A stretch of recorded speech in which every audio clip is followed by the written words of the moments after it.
Voilà, voilà, bonjour Stéphane, bienvenue parmi nous. Comment Bonjour, ça va merci. Stéphane? Merci, ça va très bien. Merci pour l'invitation. Stéphane peut être avec nous donc pour nous présenter son ouvrage Le Père conscient. Voilà, que je De quoi montre à traite l'écran.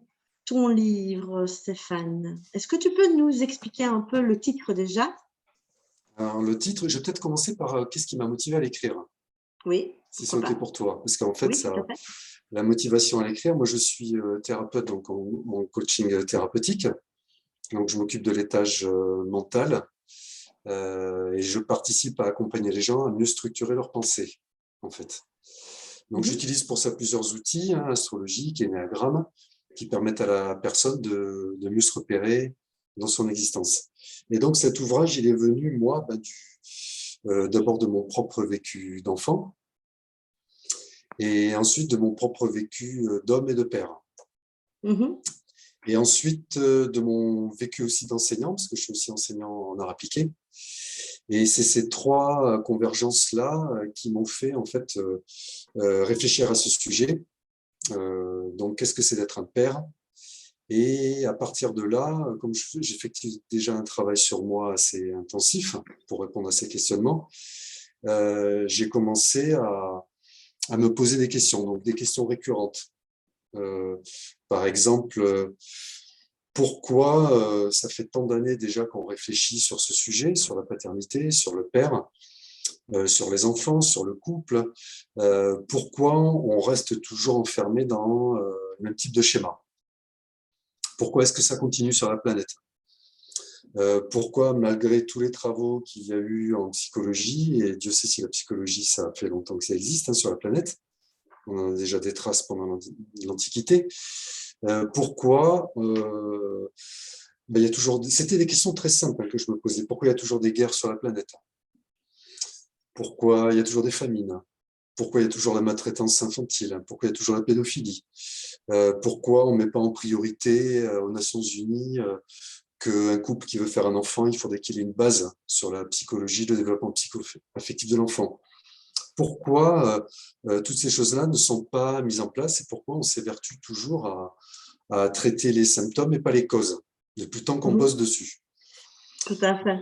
Donc j'ai fait converger tout ce faisceau de réflexion et pour essayer d'en trouver un sens.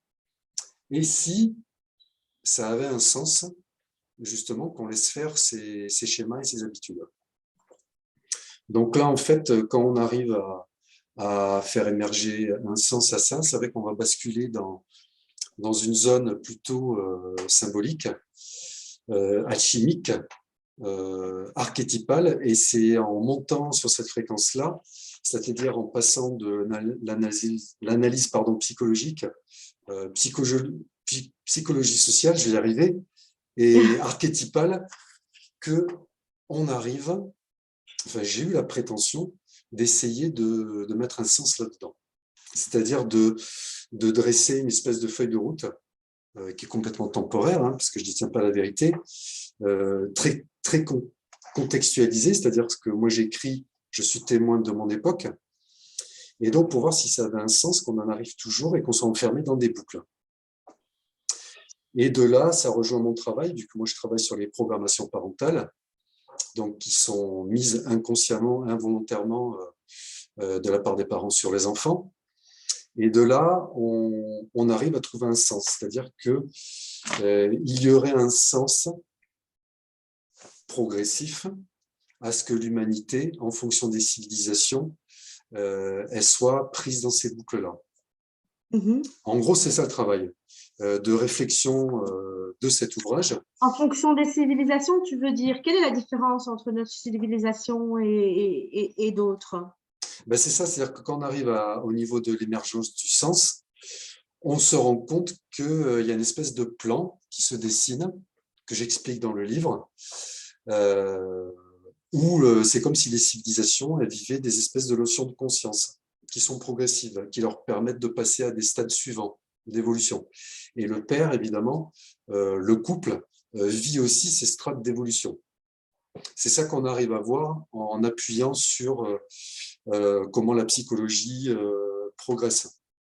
comment on arrive à de mieux en mieux comprendre avec maintenant la psychologie comportementale.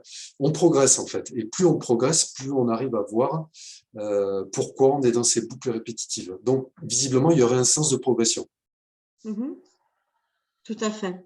Voilà. Oui. Et donc, le livre traite de ça et traite également, est-ce qu'en lisant le livre, avant peut-être de devenir père, je peux comprendre plusieurs mécanismes qui vont m'aider dans ma démarche.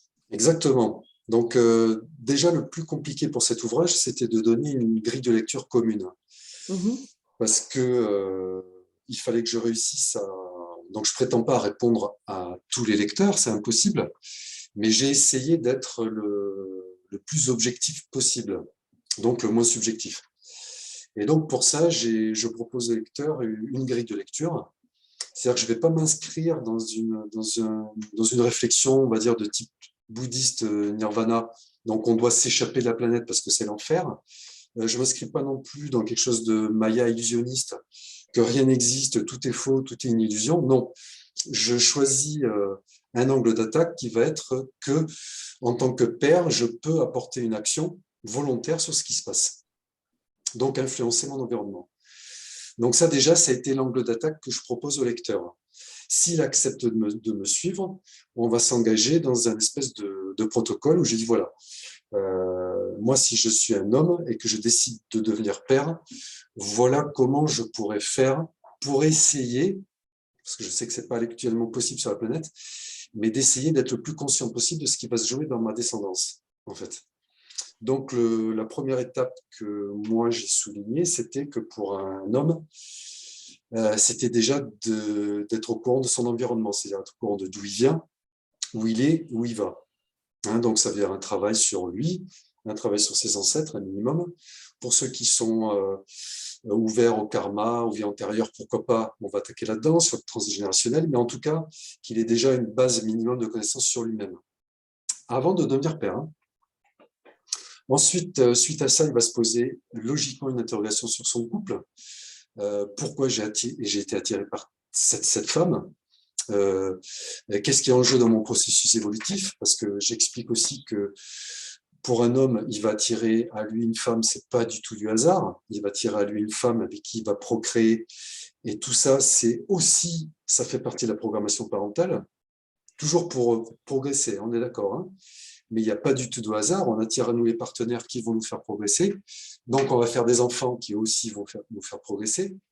Ça, c'est une deuxième mise en conscience. Ouais.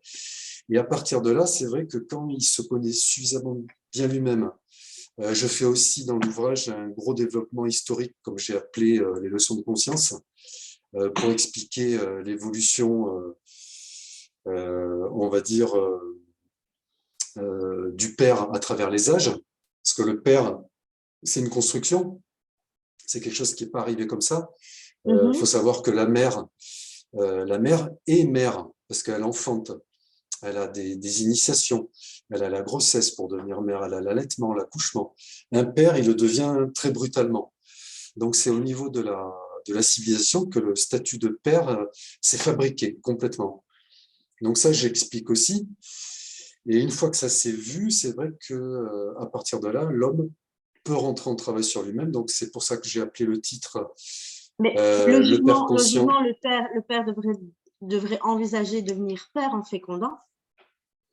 Il peut y avoir un travail en amont déjà.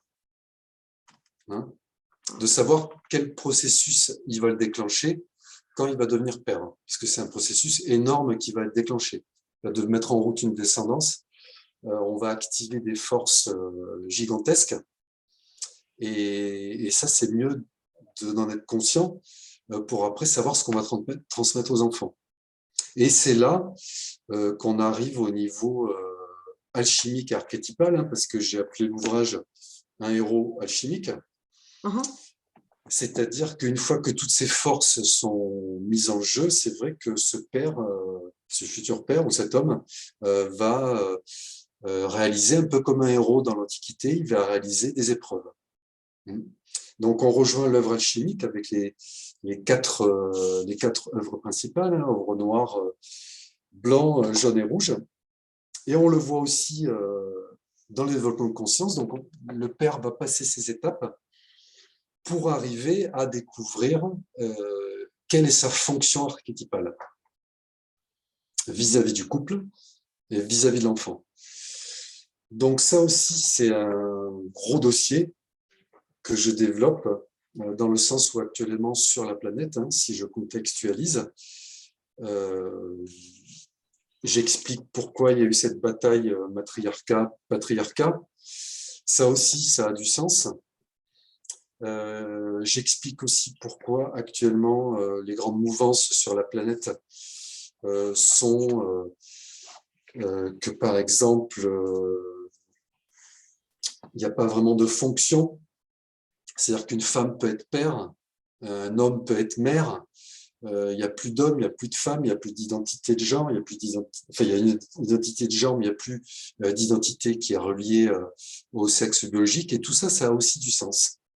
Ce que j'explique dans l'ouvrage par rapport à ce développement historique, où, si je poursuis ma logique, alors le plan, qu'est-ce que c'est? Là, on y met ce qu'on veut. Est-ce que c'est divin? Est-ce que c'est énergétique? Est-ce que c'est là? Je ne sais pas, je n'ai pas la réponse. Moi, je suis juste dans le bain comme tout le monde. C'est juste une réflexion que je propose. Mais c'est vrai qu'on se rend compte que, visiblement, on nous mène quelque part. Voilà. Vers où est-ce qu'on peut nous mener? Donc, pareil, ce sont des spéculations. Mais pareil, c'est comme si je réalisais une enquête par rapport à ce père qui devient conscient. Et c'est vrai que ce père, et vous, Stéphane, est-ce que vous êtes père? Oui, je suis père, oui, oui. De combien d'enfants? De 2. Voilà. 2 enfants. Voilà. Et vous avez en même temps utilisé votre expérience alors pour Oui, complètement, oui, bien sûr, oui. Ce livre. Oui, j'imagine, ça vous a servi. Sa recherche oui, ou oui. comment ça a été Vous avez d'abord été père et puis ça vous a inspiré pour écrire ce livre ou le contraire? Oui, moi j'ai été père il y a fort longtemps. J'ai des enfants qui ont entre 23 et 26 ans, on va dire. Mais déjà, au moment où je suis devenu père, j'étais déjà en pleine interrogation oui, par rapport à ce que devait imposer la société pour être père. Qu'est-ce qu'être un père? Par rapport à la virilité, par rapport à l'argent, par rapport au travail, par rapport au rôle, par rapport à la femme. Donc déjà, je sentais qu'il y avait un bain de programmation là-dedans. Moi, ce que je n'ai pas réussi avec mes enfants, normal. Qu'est-ce que je leur ai transmis? Qu'est-ce que je n'ai pas voulu leur transmettre? Voilà, donc évidemment, ça a été un terreau qui a, dans le livre, l'aboutissement, évidemment, oui. Voilà, donc on remontre un peu la pochette du livre. Est-ce qu'on peut trouver votre ouvrage, Stéphane? On le trouve en commande, c'est-à-dire dans toutes les librairies. Si vous arrivez dans une librairie, vous demandez l'ouvrage, ils le commandent sur le site de la FNAC, un peu partout. Partout. En e-book et en papier. On va laisser les liens en bas de la vidéo sur YouTube, sur la chaîne YouTube. Et on vous retrouve bientôt aussi pour une table de conversation sur l'énéagramme et d'autres sujets très intéressants que je viens de nous présenter. Donc, on se réjouit déjà. Donc, les personnes peuvent venir, évidemment, c'est gratuit, les tables de conversation. Ça se fait sur Zoom en conférence débat et elles peuvent interagir directement avec vous pour vous poser les questions. Donc, l'événement sera publié très rapidement sur ma page et on vous y invite tous à participer, évidemment. Donc, l'énéagramme et d'autres sujets. Stéphane? Très bien. Merci beaucoup, Calista. Tu voudras parler d'autres sujets à la table de conférence? Oui, c'est ce que j'avais proposé, c'est-à-dire que pas forcément faire focus sur l'énéagramme, mais montrer comment l'énéagramme peut permettre de travailler sur les programmations parentales. Voilà. Comme l'astrologie et comme d'autres outils que moi j'utilise en thérapeutique. Très intéressant. Et donc, si on veut te consulter, prendre un rendez-vous avec toi, comment est-ce qu'on peut te joindre? Comment est-ce qu'on peut faire? Alors moi, il faut savoir que je travaille par téléphone. Dans un premier temps, je peux faire du Zoom ou si les gens habitent dans la région où je vis, on peut consulter en direct. Généralement, je peux commencer par une feuille de route astrologique.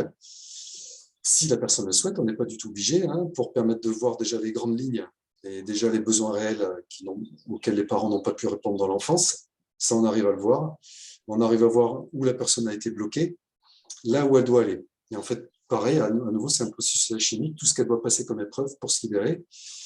Et, On va parler d'alchimie un peu plus tard dans la journée avec tout à Arnaud fait, Delacroix. tout à fait. Et donc, après, moi, c'est vrai que j'utilise le téléphone parce que c'est par le téléphone que je peux mieux reformuler la personne, mieux écouter ses boucles, ses programmations et tous les schémas en fait, de pensée, parce que moi, je travaille sur la pensée, hein, donc restructuration de la pensée.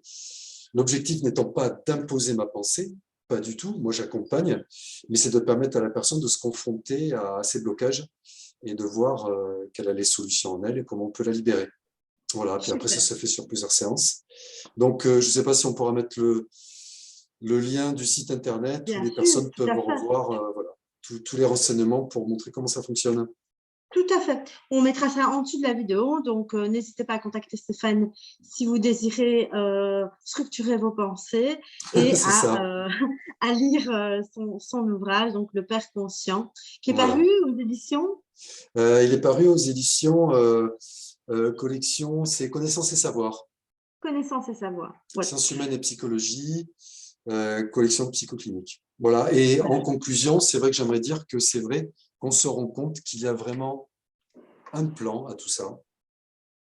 On nous dirige vers quelque chose et visiblement vers où on nous dirige, c'est de retrouver les fameuses normes ontologiques, c'est-à-dire celles qui nous précèdent et qu'on a perdu. Ce serait ça apparemment le process, c'est-à-dire perdre pour retrouver en conscience. Voilà. Tout un programme. Stéphane, je te remercie d'avoir été parmi nous. Merci pour l'invitation. Merci à Jean-Michel. On se voit très vite pour la table de conversation. Et je te souhaite alors une belle soirée. Merci beaucoup. Merci également. Belle soirée, Kalissa. Ciao.